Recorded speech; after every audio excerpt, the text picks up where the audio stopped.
Tudo bom, pessoal? Meu nome é Diego, a gente está no canal Vida e Reforma. Estou aqui antes para dar um aviso para vocês, para curtirem, compartilharem, comentarem e se inscreverem no canal, tá certo? Muito obrigado por assistir, beijão, um ótimo vídeo pra gente.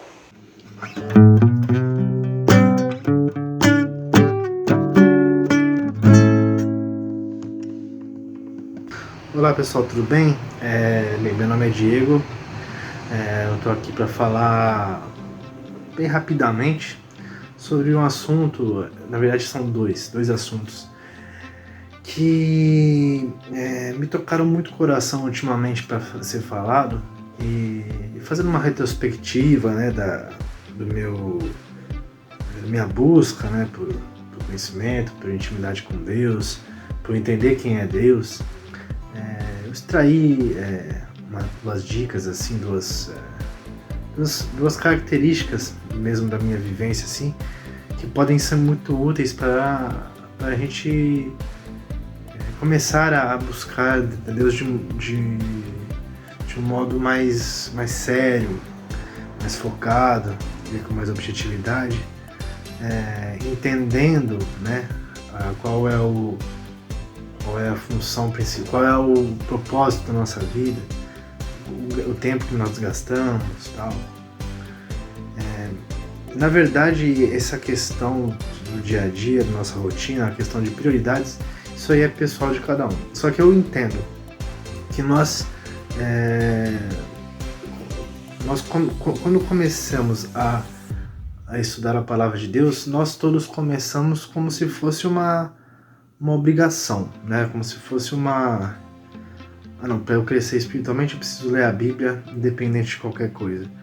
E eu cresci no meio pentecostal, então nós não temos muito, entre aspas, treinamento ou alguma instrução para buscar a Bíblia. A instrução é: busque as Escrituras, leia as Escrituras.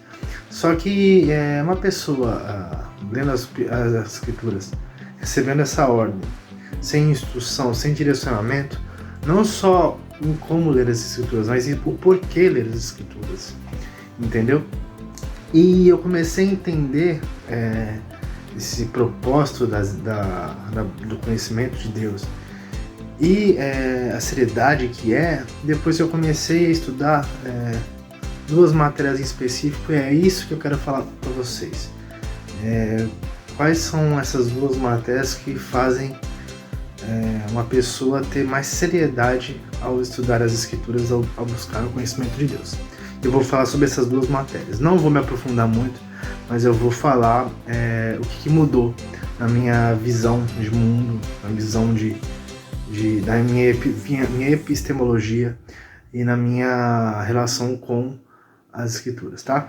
Primeira matéria, e que de fato eu li ele antes, eu li sobre essa matéria antes da outra, é hermenêutica. Aí você pode me falar assim: Diego, mas hermenêutica é uma matéria de seminário, né? Não tem necessidade de todas as pessoas assim leigas na igreja buscarem sobre. Gente, hermenêutica é a ciência da interpretação, né? Você tem que entender que nas Escrituras temos livros, um diferente do outro, vários livros, e cada um tem uma mensagem, cada um tem um remetente, um destinatário, cada um tem um objetivo, cada autor tem suas peculiaridades, seus contextos, e ignorar isso é menosprezar as Escrituras, no sentido de achar muito fácil, achar muito rasa a palavra de Deus. Eu fazia isso antes de ler. Eu li esse livro aqui, ó. Entendes tu que lês? Antes de ler sobre hermenêutica, antes de ler esse livro, eu tinha uma visão de, como eu disse mesmo, eu vou ter que ler a Bíblia porque é um meio de crescer espiritualmente, então eu vou ler. Lia de capa a capa, mas vou simplesmente ler. E não levava em consideração o contexto, o autor, o porquê que essa carta foi escrita, a mensagem. não fazia distinção entre eu vou ler um livro, versículo só, ou ler um capítulo inteiro, a mensagem vai vir de qualquer jeito, o Espírito Santo vai falar. Não é assim que devemos tratar a palavra de Deus. Devemos tratar a palavra de Deus com seriedade, entendendo como que Deus transmitiu essa mensagem, por intermédio de quem ele transmitiu essa mensagem, para quê, no contexto que ela foi escrita, ela foi escrita de fato, para quê, no contexto dela, para que ela foi escrita, entendeu? Busque pelo menos uma noção básica do que esses pontos que eu disse, né? Do contexto da palavra de Deus, da passagem que você quer ler, do autor, do remetente, da motivação. É importante porque a gente começa a entender que a palavra de Deus ela não deve ser tratada como um símbolo religioso ou como uma obrigação diária, como uma rotina, como um trabalho. Não. Ela deve ser tratada como um meio para alcançar o conhecimento de Deus. E esse meio deve ser alcançado, deve ser exercitado pelas exigências que ele mesmo impõe. É a mesma coisa eu virar para uma pessoa que é egípcia, eu olhar para ela e começar a definir ela baseando-se no que eu estou olhando, sem conhecer ela, sem conversar com ela, sem saber da família dela ou das rotinas dela. Você vai ter um entendimento superficial e vai acabar tendo uma compreensão errada do que a pessoa é, e no caso da Bíblia, do que a Bíblia fala, tá? Então essa é a importância da hermenêutica. A segunda matéria é posterior à hermenêutica, tanto na minha linha cronológica como na linha lógica. Depois que entendemos a seriedade da palavra de Deus, nós começamos tem que tomar cuidado com o orgulho, né? Teológico, o orgulho de achar que nós temos eu estudei, fiz uma hermenêutica da passagem, eu descobri o que a passagem disse e pronto. Também devemos entender que as coisas não funcionam dessa forma. Não que a palavra de Deus não fale por si só, o intermédio do Espírito Santo ela fala. Porém, nós devemos entender que, como eu já disse em vários livros, isso é uma coisa importante para mim, porque para mim a matéria que mais brilha meus olhos é a teologia histórica.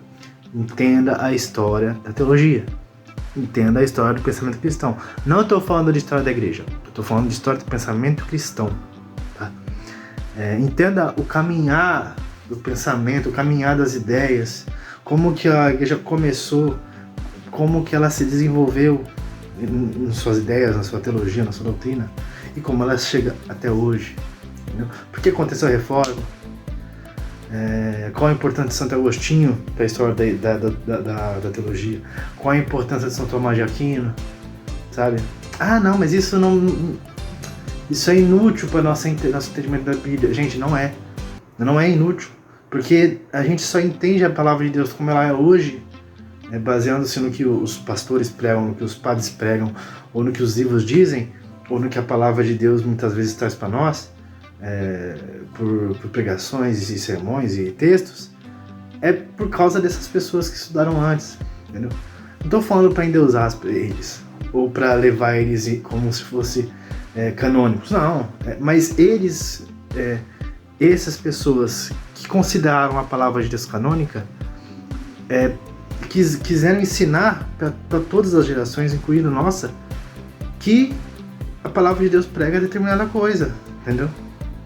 É isso, essa é a importância da teologia histórica, a humildade, a compreensão de que autores, tanto dos novos como antigos, têm algo para falar conosco também, entendeu?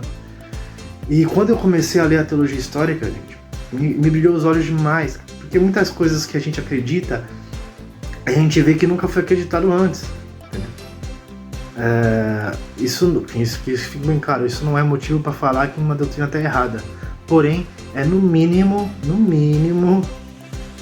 digno de investigação, digamos assim, entendeu? Porque em 2000 anos de história nós temos uma doutrina muito bem formulada, né? De acordo com as escrituras, bem feita. E inventar é só falar uma coisa que não está nas escrituras, né? Então devemos sempre voltar à origem da palavra de Deus, ao que ela prega de fato. Aos pais da igreja, devemos sempre dar uma olhadinha. Eles não são perfeitos, tem muito erro também na patrística, mas a gente sempre deve levar em consideração esses autores, tá certo? Estou pensando em fazer uma série de vídeos sobre a história da teologia futuramente, não sei quando, não sei também como é que eu vou fazer o roteiro. Na verdade eu já tenho mais ou menos um roteiro feito, ando meio perdido nos meus arquivos aqui, mas eu vou pensar bem certinho, quem sabe aí no mês que vem ou no próximo eu já comece uma série de vídeos sobre isso, tá bom? E só pra citar, né, o livro que eu li, Teologia Histórica, foi A História do Pensamento Cristão, do Justo Gonzalez. Pra mim é bem melhor do que a tradição cristã do Periscan, porque eu prefiro uma ordem cronológica do que uma ordem que o Periscan ele separa por doutrinas, e dentro das doutrinas ele faz uma ordem cronológica. Esse não, ele já faz uma ordem cronológica de tudo, que pra mim foi mais fácil de ler, tá? Então é isso, gente. Muito obrigado por assistirem. Um beijão. Até o próximo vídeo. Tchau, tchau.